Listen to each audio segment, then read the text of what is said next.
Olha nós aqui, para a honra e glória do Pai e dos nossos espíritos, mais um dia de vida, nos saudamos dizendo que está tudo incrível.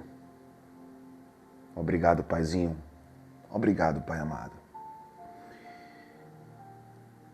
pelo dom da vida, os quais não nasceu nem da vontade da carne, nem do sangue, nem da vontade do homem, mas sim da vontade de Deus. Pai, espirituais nós somos com experiências humanas e aqui estamos para viver mais uma experiência, para aprender de Ti, que é manso e humilde de coração. Deus amou o mundo de tal maneira que deu seu Filho unigênito, para que todo aquele que nele crê não pereça, mas tenha vida eterna. E aqui estão vocês, eleitos, escolhidos pelo Pai, para desfrutar. E através da minha vida, Ele nos ensina a saber aproveitar cada momento e a aprender dele, passando pelos momentos difíceis. Porque nada que vem para mim, para você, de dificuldade para vocês, de dificuldade que a gente não possa suportar. Na experiência humana, tem desafios, e esses desafios, eles são constantes. Eles não param. E a cada desafio, você sobe um degrau. Descansamos nele, pedimos sempre a Ele direcionamento e dizemos que Ele está no controle de tudo. Então deixa Ele direcionar o controle. O controle são vocês, somos nós, que todos os dias buscamos, não só no filtro da graça de Deus, mas no dia a dia, aprender do Pai dos nossos espíritos. Ele não veio no mundo para condenar. Esse versículo que está em João 3,16, que ele diz isso mesmo, porque Deus amou o mundo de tal maneira que deu seu Filho unigênito para que todo aquele que nele crê não pereça, mas tenha a vida eterna. Deus amou o mundo de tal maneira. De forma para que venhamos aprender esse mundo aqui, a título de curiosidade. Esse mundo aqui é o mundo Aion. O que é o mundo Aion, irmão? O mundo ecumene, o mundo dos judeus, não é o mundo cosmo, o mundo como um todo. Ele amou o mundo de tal maneira. Ele amou este povo aqui, no primeiro século da era cristã, de tal maneira que deu seu Filho, porque ele veio para as ovelhas perdidas da casa de Israel. O povo estava perdido, estava embaixo de uma lei que ninguém era capaz de cumprir, e ele se fez carne. Foi lá e cumpriu a lei. Deus amou o mundo, mas nós vemos o mundo, né, como ensinamento que Ele nos ama de tal maneira que Ele todos os dias, né, ensina-nos a ter a salvação aqui na mente. O teu Filho habita no nosso homem, no caso o Espírito, né, habita no nosso homem interior e nos ensina todos os dias. Há pontos difíceis de entender porque logo abaixo desse versículo, e já leram para mim, quando você pega um texto, né, isolado, traz dor, traz medo. Se Ele amou o mundo de tal maneira que deu seu Filho unigênito, o mundo, vamos olhar agora para o mundo cósmico, Ele ia condenar o mundo? Não. Vamos começar aqui, nesses pontos difíceis de entender, que na maioria das vezes o religioso condena o Filho de Deus. João 3, alguns versículos eu vou ler com vocês. Versículo 18 diz assim, ó, quem crê nele não é condenado, mas quem não crê já está condenado, porquanto não creu no nome do unigênito Filho de Deus. Pronto. Quem crê nele não está condenado. E quem não crê está condenado. Quem condenou? Deus. Não. Essa conta não fecha. Porque está aqui, ó. Nesse mesmo versículo, nessa mesma carta, ele diz que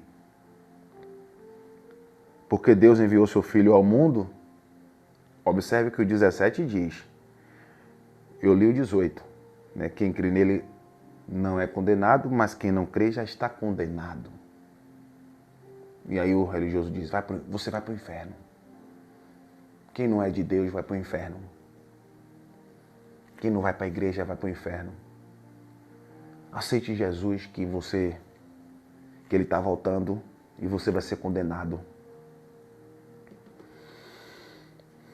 O 17 diz, porque Deus enviou seu Filho ao mundo, não para condenar-se o mundo, mas para que o mundo fosse salvo por ele. Daí, conflito apostólico, ou conflito contextual. Conflito contextual. O 17 diz que Deus enviou seu Filho ao mundo, não para condenar-se ao mundo. O 18 diz, quem crê nele é condenado, quem não crê, ou quem crê nele não é condenado, e quem não crê já está condenado. Por quê? Essa condenação aqui não é a condenação de Deus, porque o povo não estava crendo em Deus. Primeiro ponto que é o ministério de Moisés, da primeira lei, né? Ou da primeira aliança. O ministério de Moisés era um ministério de condenação e morte. E ele veio para salvar o povo. Salvar o povo é crer nele. Crer nele tem a vida eterna. Apenas crer. E a condenação que o povo tinha, e hoje, que não tem a lei de Moisés, é a condenação da mente. Se eu não der o dinheiro, eu não vou para o céu. Se eu não comer pão, eu não vou para o céu. Se eu não jejuar, eu não vou para o céu. Se eu não for à igreja, não levantar a mão, não vou para o céu. Ele disse, eu não vim para condenar vocês. Eu vim para salvar vocês. Salvou, indo ali, a salvação espiritual, aos eleitos. Todo mundo é salvo. Os eleitos. Temos direito de julgar quem é, quem não é? Não. Pelo fruto conhecereis a árvore. Então, a salvação para nós é na mente. A deles aqui era a salvação eterna que ia ser otorgada na cruz, porque ele está presente, né? E a salvação na mente, eles se condenavam. Quem não crê nele já está condenado, porque a mente condena. Quando você faz algo errado, quem te condena naquele lugar que você está?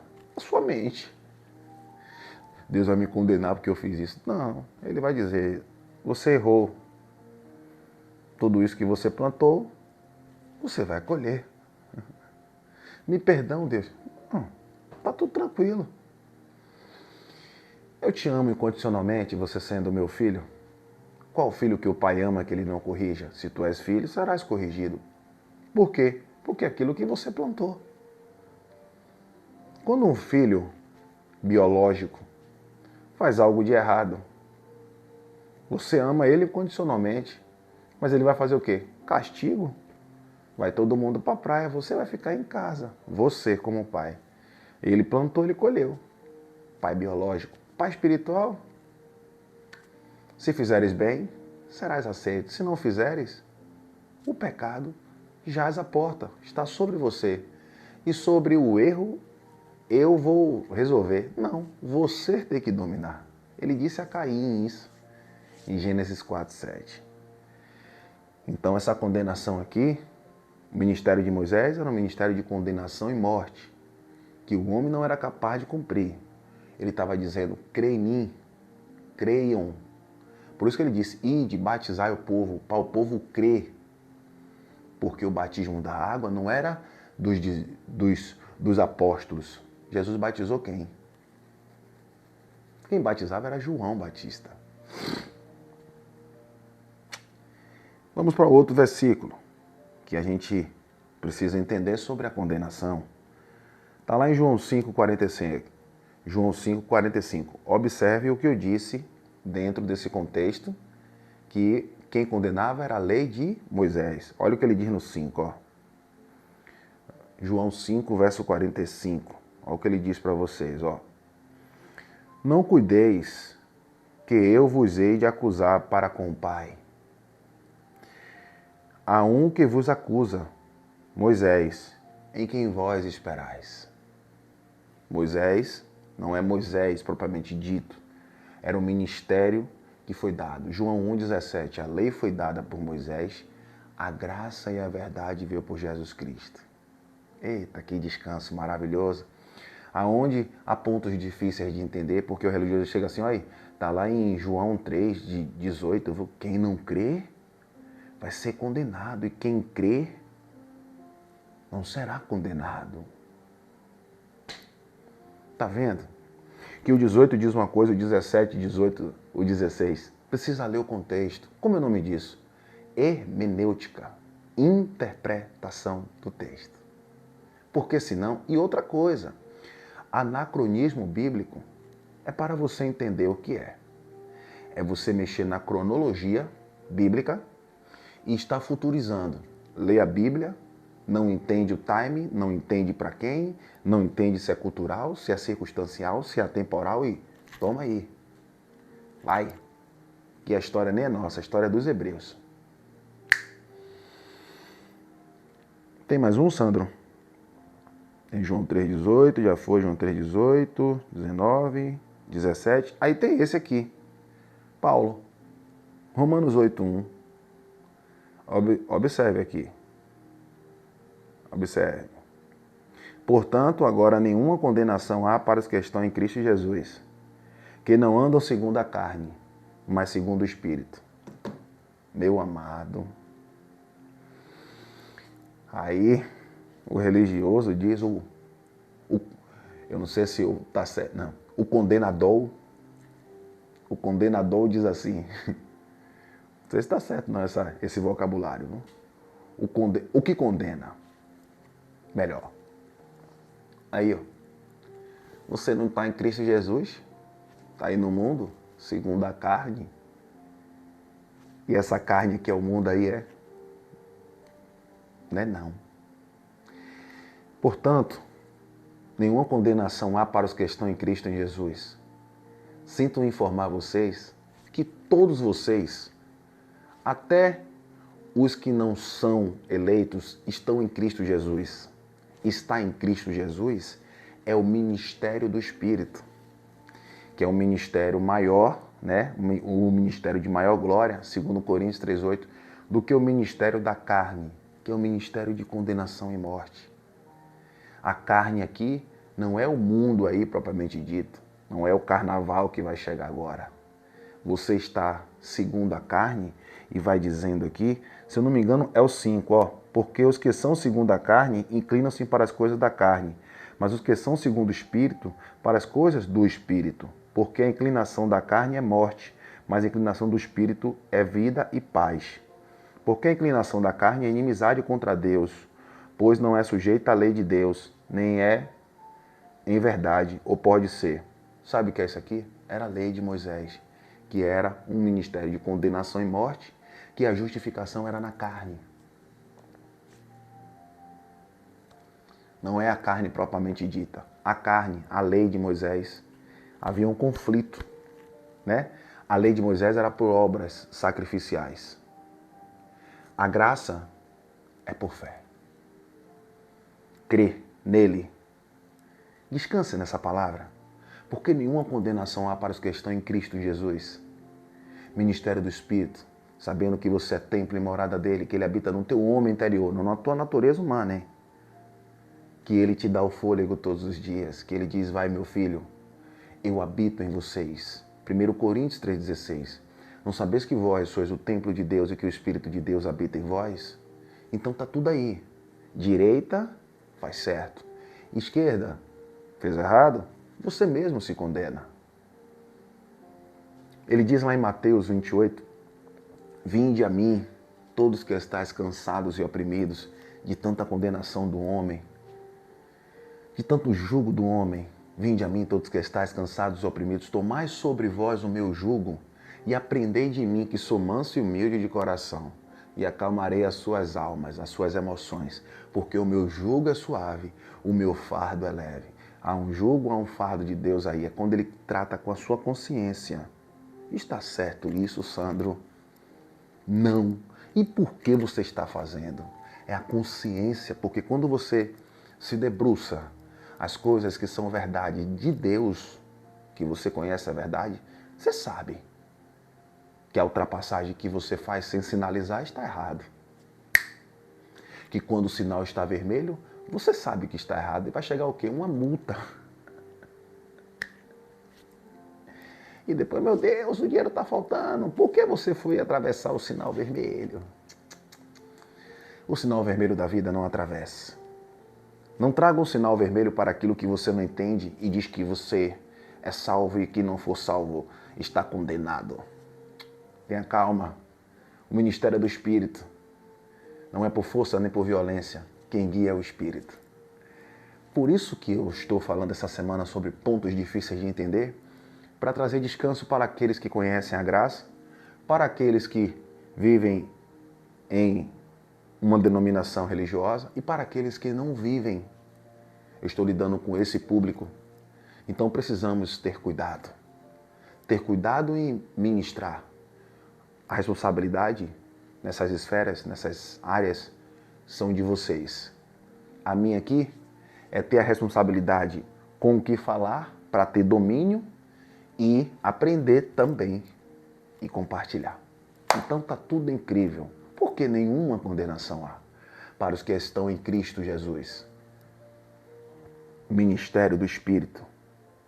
Verifica lá, 2 Coríntios 3:8. O ministério de maior glória. Obrigado, Deus, pela tua sabedoria na minha vida e na vida dos seus. Eu sei que o Espírito está bradando no coração, na mente dos seus e trazendo o que o Senhor diz. Tem de paz em mim, descansa em mim, confia em mim e vive o que eu presenteei a vocês, o dom da vida. Até amanhã, no Tudo é Incrível de Deus, na graça e na paz que excede todo entendimento. Forte abraço.